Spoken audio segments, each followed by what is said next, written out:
Şükür sənə Allah'ım, bugünümə, sabahıma.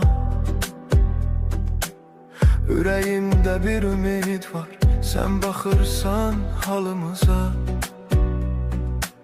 Şükür sənə Allah'ım, yolumu düz saxla hər an. Qəlbim yorulsa da bəzən sən verirsən mənə güman. Bir addım atıram, yenə sınaq çıxır. Dünya bəzən gülür, bəzən də yandırır.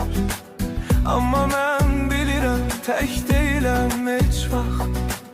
Sənin adın var içimdə, mənə yetər bu haqq. Evimə bərəkət, canıma səhət, qəlbimə təmizlik, dilimə məhəbbət. Hər kəs öz payını halal qazansın.